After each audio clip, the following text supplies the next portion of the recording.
Hey guys, Speedoz here, and today I bring you a new video about our second part actually of the build, which is SS Drain Contagion. The first part was the Spell Slinger, more like Chaos Slinger. If you haven't watched the video yet, please make sure to check it out, because on the first part I went through all the leveling process, everything you should know when playing a Chaos Slinger, from the leveling to the early progression of your Atlas.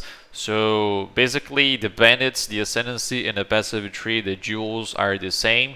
I'll just go right into this video about what's the final outcome of the build and what's really changed. Alright, so we've reached level 97 on a private Brazilian league, so it was more like a solo self-found hardcore in a sort of small group way. So it was very hard to obtain all the items. Not really hard because of the harvest mechanics, which really helped us build the character, but I will show you the progression of the build itself. Okay, so for the weapon, we got a Chaos Dot with +1 Chaos Spell skill gems and a trigger sucked spell when you use this skill. A better version of this one would be a +1 all spell skill gems, because it will help you boost your damage even further. Okay, cast speed is fine, spell damage is fine, but another +1 would be very nice as well. For the shield, we've got finally the block spell damage. The maximum ES here is really crap, as you can see. So once again, lots of space to upgrade our gear if you can. Also, the cold as extra chaos damage isn't good. I was trying to remove any chaos until I hit the +1 chaos gems. So once again, your shield should have as much energy shield as possible, some resist if you can, but the +1 and the block spell damage are really good for your build. Okay, talking about the amulets, basically a amulet with energy shield +1 chaos skill gems is very nice, but you should also aim for the +1 int as well. +1 intelligence gems with the +1 chaos helps you boost your damage a lot once again. For the anointments, I personally chose the utmost intellect because it gives us plenty of ES on our case, but some people also use deflection. Deflection is a little bit more expensive because it uses the opalescent oil. So in a solo self-found, basically hardcore league, it is much easier to use this one, and it gives us plenty of ES. As you can see, my shield doesn't have a lot of ES, but if your shield does, which is really easy to upgrade this one, please have in mind that deflection is very welcome, even with especially when you don't have a lot of block spell and block attack already. So it's a very nice source of getting the block properties from your passive tree.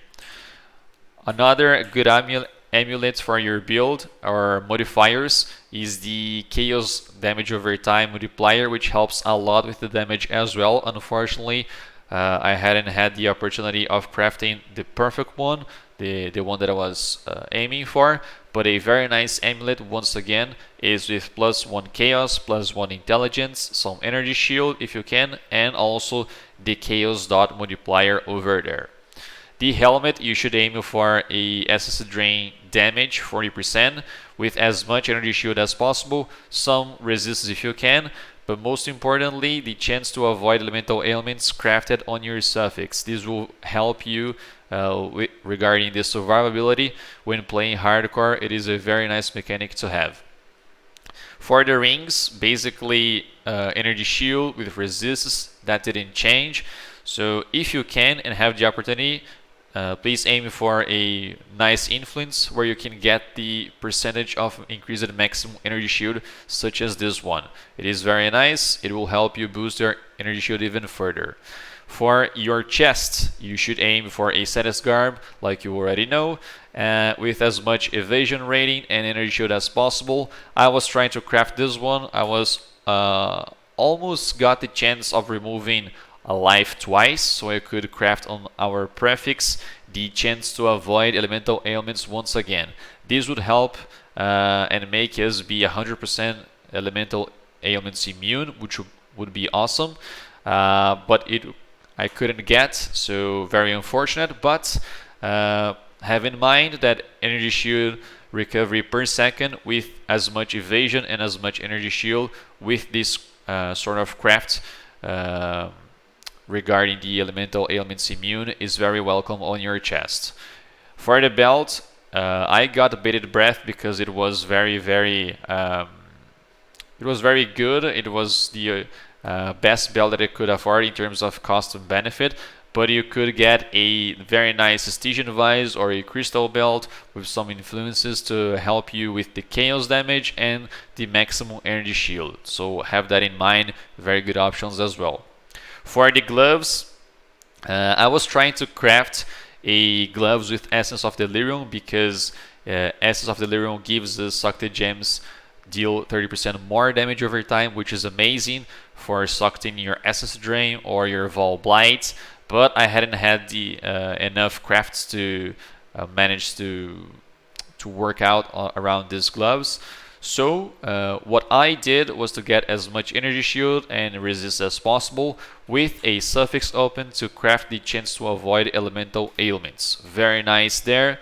Craft once again trying to aim for the 100% chance to avoid ailments on my gear. The boots relies on 30% movement speed with some energy shield and resist as well. Once again, the energy shield here roll is really crap, tier 6 only. So as you can see on our builds, there is plenty of upgrade space for you work around. Okay. For the flasks, we've got a Jade Flask, Quartz, Basalt, Stibnite, and Quicksilver. Like I said on the previous video, none of these have changed. All of them are working towards our survivability. So Jade for our evasion. As you can see, when we pop our flasks, we have 25k evasion, which is a lot. You'll be able to see on the POB how much evasion chance we have. Quartz is very good for the dodge properties, as long as with the phasing. The Basalt for the physical damage reduction, the Stibnite because of the smoke cloud, and also the Quicksilver for our movimentation. The gems are Bane, Cold Snap, and Despair. Those three gems mandatorily they must be on your wand because of the trigger property, the trigger craft. And also I chose Bane because I wanted a little bit more of damage, but very nice gems as well.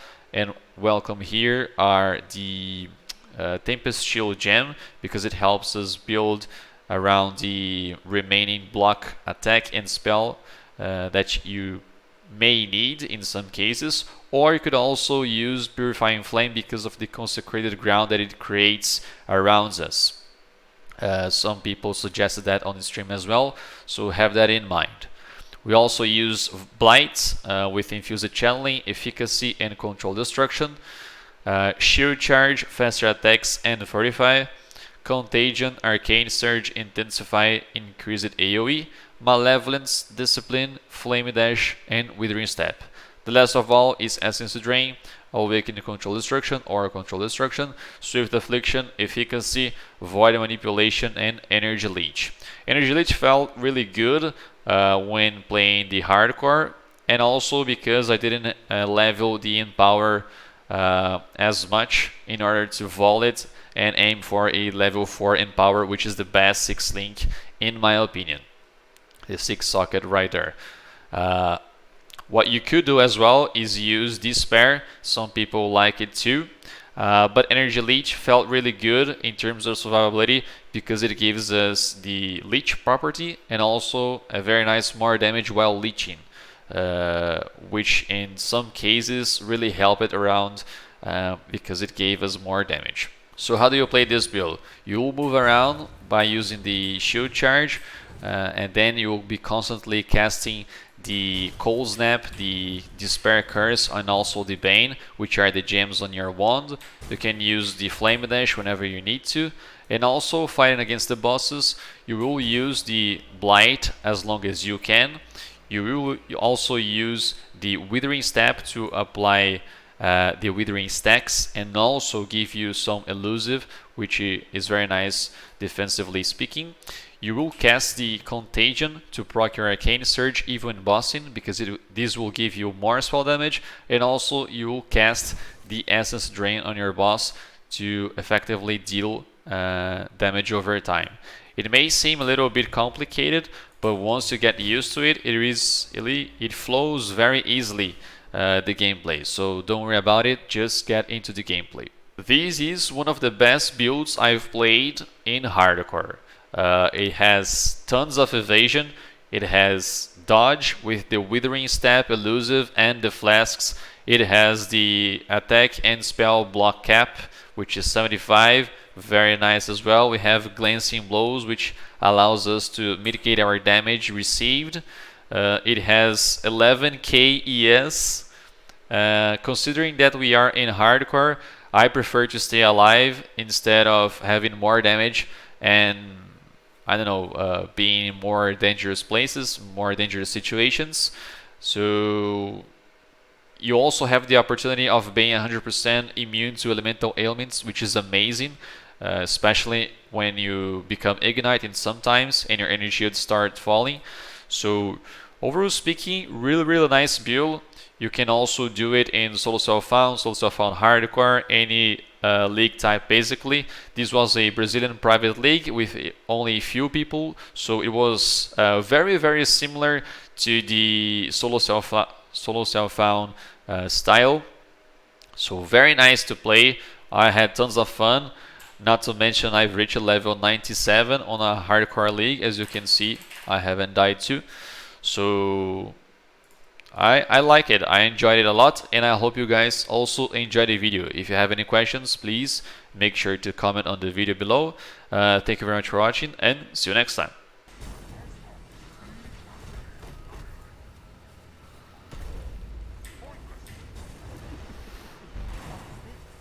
What's this, a real challenge?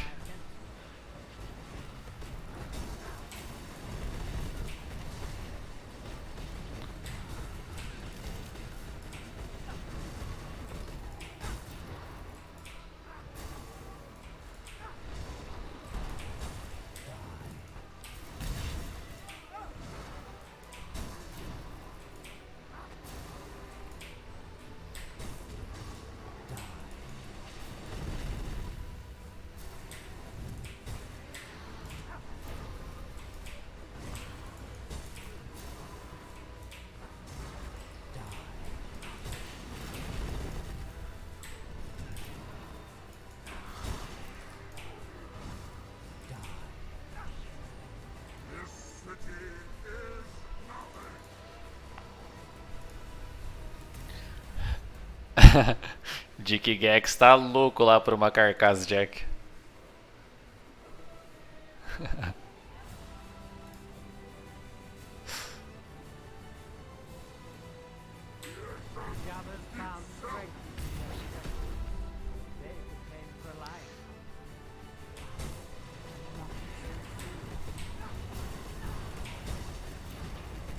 Queria muito estar com a mais um Chaos aqui, mano.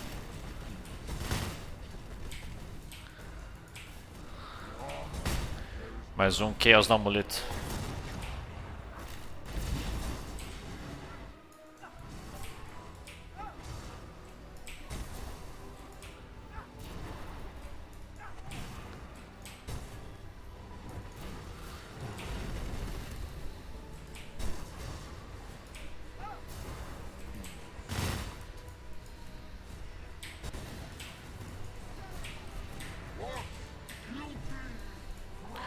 Watch beauty crumble.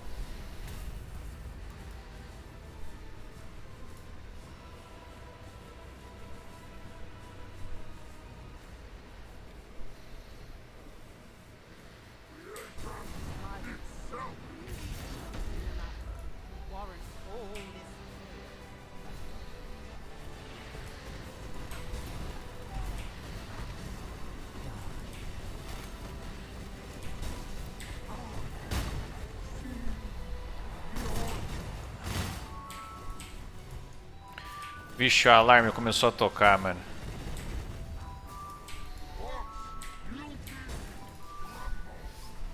Tá na hora do cafezinho.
Cirão toma 2 tapas e corre. Tem vezes que ele faz isso, mano.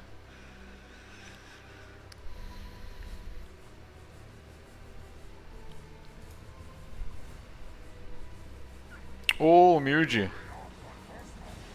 Tá bom aí, mano?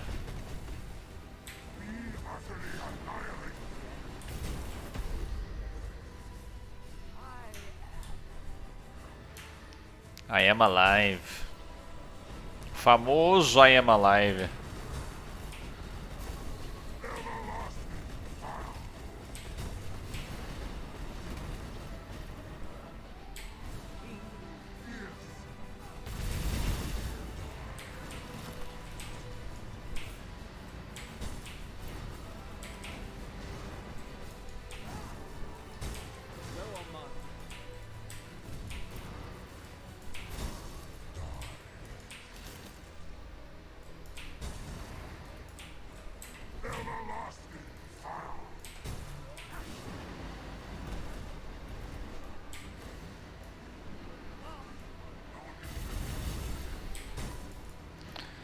Olha o Cirão fugindo da fight, velho.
Esqueci do Culling Strike, né? Poderia colocar um Culling Strike aqui de alguma forma no Flame Dash, sei lá.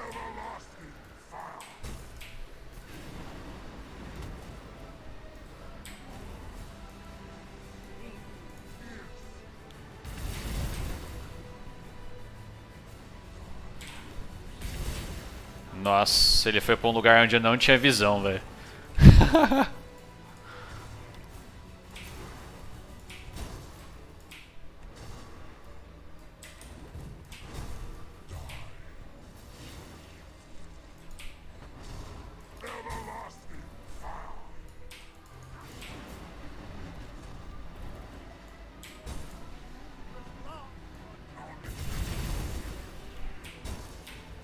De novo.